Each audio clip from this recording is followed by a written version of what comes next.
Hello mga sir, ayan, natapos na natin yung project natin sa ADB 160. Nag-home service tayo dito sa Barangay Lipahan, San Juan, Batangas. Ayan. Ang inabil ni sir, ito, yung TDD Night Ranger. Ayan. 7 mode, 80 watts. Tapos PIEE horn, dual horn setup to. Tapos ayan, red mode shade crash guard, doon ilalagay yung ating TDD. Tapos ito yung ating wiring. Ayan, silip natin. Ayan. Walang sabit, walang mga kalat, no? Pagka natin yung linis natin mag-wiring. Ating relay. Yan. Tapos ito yung isang horn para i-hose basa na. Tapos yan. Pagpagapang lang. Sunod lang sa harness para maistig lang. Tapos fuse, dalawa. In case kasi na pumutok yung isa, at least meron pa rin siyang magagamit na horn o kaya busina. Tapos pwede pa rin siyang mag-additional ng magdagdag ng isa pang ilaw. Tapos yan. Tapos ito pala yung tinakbo pa lang ng motor ni sir. Pakita natin paano siya nagtiwala sa atin. Sana kita. Ayan, makikita niya yan.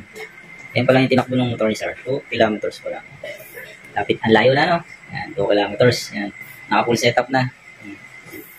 Tapos yung wiring natin, maayos. Ganyan tayo mag-wiring yan. Sa mga gusto magpa-install, direct message lang. Kung gusto nyo ng ganitong wiring yan, PM lang po. Okay? Hello mga sir, ayan, natapos natin yung project natin sa ADB 160 yan. Nag-home service tayo dito sa Lipahan, San Juan, Batangas. Yan. Ang inabili sir, ito yung TDD Night Ranger, tapos PIEE horn dual horn setup to, tapos nagabili na rin si sir ng OEM, yung built-in passing, tapos may selector ng horn. Tapos yung TDD niya yan, nandito sa red motor shield flash card. Tapos ayan yung ating wiring. Tapos yung tinakbo pa lang ng motor ni sir, ito yung malayong tinakbo na nagawa natin.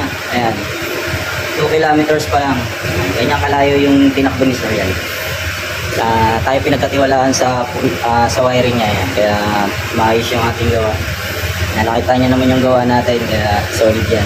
Tapos ito yung switch natin ng TDD. Ayan yung white, yellow, ito yung white, baliktad pala, ito yung yellow, ito yung white, tapos spotlight, yan, lakas. Tapos yan, pwedeng laro-laro yan para makuha yung 7 mode. Tapos passing, yan yung ating passing, kahit naka-on yung ating spotlight. Ang spotlight yung passing natin dito, yan, kahit naka-on yung spotlight natin, i-passing pa rin yan. Kahit naka full glass, may passing. Kahit naka-off, may passing. Yun ang kagandahan sa setup natin. Tapos dual horn setup, ito yung selector ng horn. Medyo isang ano lang tayo kasi ay tayo gabi na. Naabot tayo ng gabi sa paggagawa. Matagal talaga pag tayo gumawa. Okay, sample tayo. Ayun. Tapos ito yung selector. Ito sinelect mo. Isang ano lang. Yung PIEE. Ayan, sa mga gusto magpa-install, direct message lang po. Matagal ang gawaan. By schedule po yung na work lang po. Thank you and ride safe.